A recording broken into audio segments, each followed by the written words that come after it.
তোমরা খুবই ভালো আছো। আজ আমি তোমাদের সামনে একটি নতুন ভিডিও নিয়ে আসলাম। ভিডিওটা খুবই ইম্পর্ট্যান্ট। আবেদনপত্র বা প্রতিবেদনপত্র লিখো। আবেদনপত্র তোমাদের আসবে 4 মার্কের, এর সাথে ওর আসবে ভাব সম্প্রসারণ। অলরেডি আমি ভাব সম্প্রসারণ দিয়ে দিয়েছি। এখন তোমাদের আবেদনপত্র কমন দিচ্ছি। এখান থেকে আশা করি কমন পেয়ে যাবে বা এই নিয়মে এই প্রসেসে তোমরা পরীক্ষায় গিয়ে পেয়ে যাবে।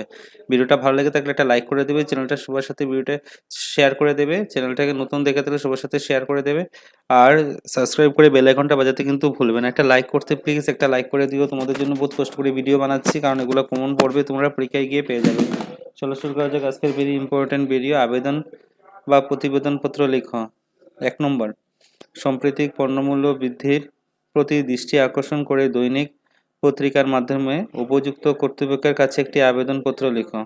দ্রব্যমূল্য বৃদ্ধির জন্য দৈনিক পত্রিকার মাধ্যমে উপযুক্ত কর্তৃপক্ষের কাছে একটি আবেদনপত্র। প্রথম কি লাগবে? মাননীয় দৈনিক যুবসংঘ পত্রিকার সম্পাদক মহাশয় সমীপেশ, গুয়াহাটি। বিষয় পণ্যমূল্য বৃদ্ধি। পণ্যমূল্য বৃদ্ধির প্রতি আকর্ষণ। পণ্যমূল্য বৃদ্ধির জায়গায় অন্য কিছু বৃদ্ধি আসতে পারে, যেমন সোনার দাম বৃদ্ধি, এটাও আসতে পারে। লিখে নেবে, লিখবে মহাশয়, বিনীত নিবেদন এই যে আমরা সাধারণ নাগরিক উপার্জন অতি সীমিত। দুঃখের বিষয় এই যে সম্প্রতি নিত্য প্রয়োজনীয় দ্রব্যমূল্য দিন দিন এইরূপভাবে বৃদ্ধি পাইতেছে যে তাহা আমাদের পক্ষে ক্রয় করা প্রায় অসাধ্য হয়ে পড়েছে। কোনো কিছু ক্রয় করা অসাধ্য হয়ে পড়েছে। অতএব মহাশয়ের বিশিষ্ট সংবাদপত্রের মাধ্যমে অসমে মাননীয় খাদ্যমন্ত্রীর দৃষ্টি আকর্ষণ করার জন্য বিনীত প্রার্থনা জানাই। কার প্রতি? খাদ্যমন্ত্রীর প্রতি দৃষ্টি আকর্ষণ করার বিনীত প্রার্থনা জানাই। তিনি যেন জনগণের দুর্দশার কথা সহমনের সহিত বিবেচনা করে সর্বসাধারণের ক্রয়যোগ্য নিত্য প্রয়োজনীয় বস্তু মূল্য হ্রাস করিয়া জনসাধারণের কৃতজ্ঞতার পাশে আবদ্ধ করেন। বিনীত সিদ্ধার্থ বসু, নাগরিক, গুয়াহাটি। আর যেই দিন পরীক্ষা দেবে পরীক্ষার দিন দিবে, আর তোমার নাম লিখে দেবো, নাগরিক গুয়াহাটি লিখতে পারবে বা কাছাড়, শিলচর, আসামও লিখতে পারবে। ঠিক আছে।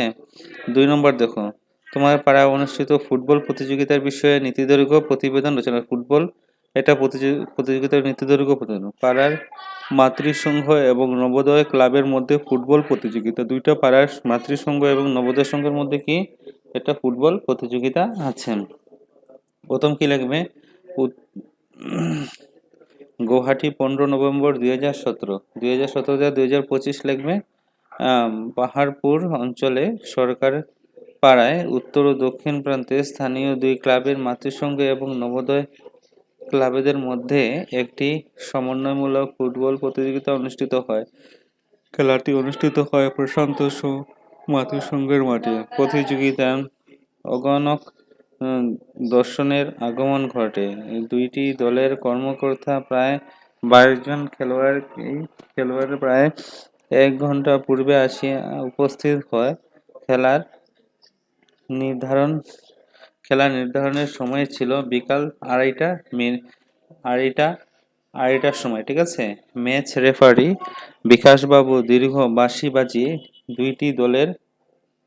দুইটি দলের খেলোয়াড়ের মধ্যে মধ্যস্থলে জোর করেন এবং নবোদয় ক্লাবের ক্যাপ্টেন টসে জিতিয়া খেলা শুরু করার অধিকার পায়। রেফারি বাঁশি বাজিয়ে খেলা আরম্ভ করেন। দুই পক্ষের খেলোয়াড় প্রাণপণ গোলপোস্টের দিকে বল পাঠাইতে চায়। 15 মিনিটের মধ্যে খেলা খুব জমে ওঠে। প্রতিটি মুহূর্তে বল এক গোলপোস্ট হইতে অন্য গোলপোস্টের দিকে যাইতে থাকে। খেলার প্রতিটি মিনিটে যেন উত্তেজনাপূর্ণ। দর্শকের মধ্যে প্রতিটি মুহূর্ত যেন ছিল উপভোগ।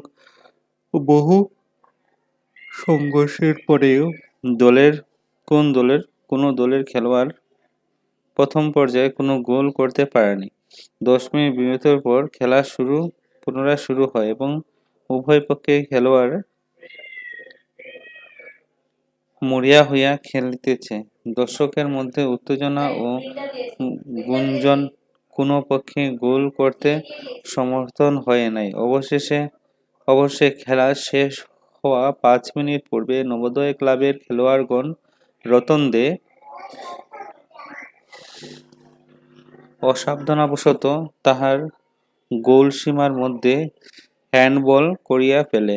এভাবে মাঠের সংখ্য অনাকাঙ্ক্ষিতভাবে একটি পেনাল্টি শট পাইয়া যায় এবং খেলা শেষ হইবার ৩ মিনিট পূর্বে মাঠের সংঘ ক্যাপ্টেন অমিত ঘোষ অতি সুন্দর কিক করিয়া নবোদয় ক্লাবের গোলকিপারের পরাস্ত করিয়া সমৃদ্ধিসূচক গোলটি করে। সঙ্গে সঙ্গে মাঠের মধ্যে দর্শক আনন্দ কোলাহল শুরু হয়। এই খেলাটি একটি মাত্র গোলেই মীমাংসা হয়। খেলার সময়সীমা ছিল ১ ঘণ্টা কাল। একটি মাত্র গোল মাতৃসংঘ খেলাটিতে জয়লাভ করে পাড়ার প্রতিটি ম্যাচই শান্তিপূর্ণভাবে সম্পূর্ণ হয় বলিয়া পাড়ার গণ্যমান্য ব্যক্তিগণ উভয় দলকে সুবাদ জানান। তারপরে ৩ নম্বর দাও, তোমার বিদ্যালয়ে গ্রন্থাগারের সম্পর্কিত যাবতীয় সুবিধা দূরীকরণের জন্য বিদ্যালয় পরিচালনা সমিতির নিকট প্রধান শিক্ষকের মাধ্যমে একখানা আবেদনপত্র লিখো। স্বাক্ষরের স্থান নিজের নামের বদলে ক লিখবে। যেমন মাননীয় নীলমণি উচ্চ মাধ্যমিক বিদ্যালয়ের সম্পাদক মহিপেশু, যে স্কুলের নাম লিখবে বিদ্যালয়ের প্রধান শিক্ষক মহাশয়ের মাধ্যমে। মহাশয়, আমরা করিমগঞ্জ জেলার কাছাড় কাছাড় লিখবে নীলমণি উচ্চ মাধ্যমিক বিদ্যালয়ের ছাত্রছাত্রীগণ। আমাদের বিদ্যালয়ে প্রায় সকল প্রকার সুবিধা আছে, তবে এখানে কোনো গ্রন্থাগার পাঠাগারের সুবিধা নেই। বিদ্যালয়ের ছাত্রগণ অনেক সময় তাহাদের প্রয়োজনীয় পাঠ্যপুস্তক এবং সমালোচনা পুস্তকের জন্য বিশেষ অসুবিধায় পতিত হয়। উপযুক্ত পুস্তকের অভাবে ভালো ফল করা সম্ভব হয়ে ওঠে না। পাঠাগারের অভাবে অনেক ছাত্রদের ইচ্ছা থাকলেও তাহাদের জ্ঞান পিপাসা তৃপ্তি করতে পারে না। অতএব মহাশয়ের নিকট বিনীত প্রার্থনা, তিনি যেন বিদ্যালয়ের ছাত্রছাত্রীদের ভবিষ্যতের উন্নতির প্রতি লক্ষ্য রাখিয়া অবনতি বিলম্বে বিদ্যালয়ে একটি গ্রন্থাগার এবং একটি গ্রন্থাগার সহ পাঠাগারের যাবতীয় উপকরণের অসুবিধা দূর করিতে কার্যকরী ব্যবস্থা গ্রহণ করিয়া বিদ্যালয়ের ছাত্রছাত্রীদের কৃতজ্ঞতা আবদ্ধ করেন। বিনিয়োগ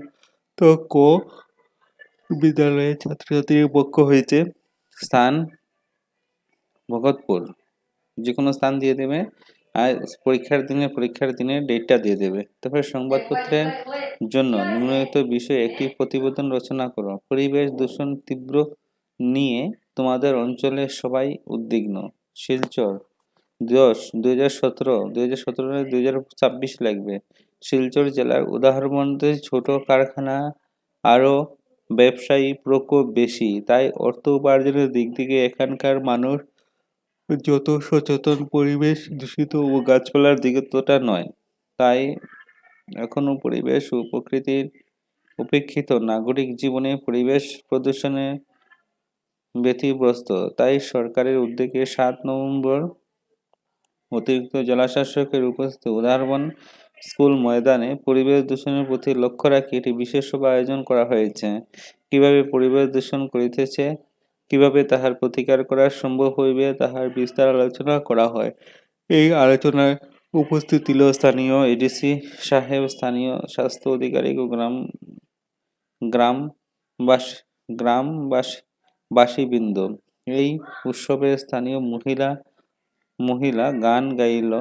অনুষ্ঠানের সার্বিকভাবে সর্বাঙ্গ সুন্দর হইয়া উঠিয়াছিল। অতিরিক্ত জেলাশাসক বলিলেন যে এই ধরনের অনুষ্ঠান আরও প্রয়োজন। তোমাদের বিদ্যালয় থেকে সাহায্য করার জন্য অসমে বন্যাপীড়িত যে কোনো একটি অঞ্চলে গিয়ে সেই অঞ্চলে যে দুরবস্থা তুমি দেখেছ সে বিষয়টি একটি নীতিদৈর্ঘ্য রচনা করো। বন্যার জন্য 2019-এ এসেছে, দেখো। করিমগঞ্জ 2006, জুলাই 2018, তারপর 10 মার্চ 2026 বা ফেব্রুয়ারি। গত বর্ষা প্রবল বন্যা হইয়াছে। আমাদের স্কুলে 5 কিলোমিটার দূরে একটি অঞ্চলে একেবারে জলের তলায় ডুবে যায়। ফলে সেখানে মানুষ প্রভূত অসুবিধা দেখা দেয়। তাদের জীবন যাপন আর কোনো কিছুতেই অবশিষ্ট ছিল না। অন্ন, বস্ত্র, বাসস্থান সবকিছু তাদের নষ্ট হয়ে গিয়েছিল। আমাদের সঙ্গে করে কিছু খাবার জিনিস, কাপড়, ওষুধ নিয়ে গিয়েছিলাম।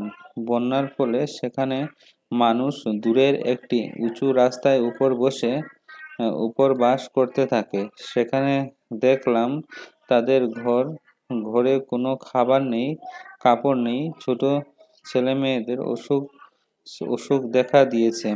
জ্বরে ও ডায়রিয়া হচ্ছে, কিন্তু চিকিৎসকের ব্যবস্থা নেই, ডাক্তার নেই। বেশিরভাগই গরিব মানুষ।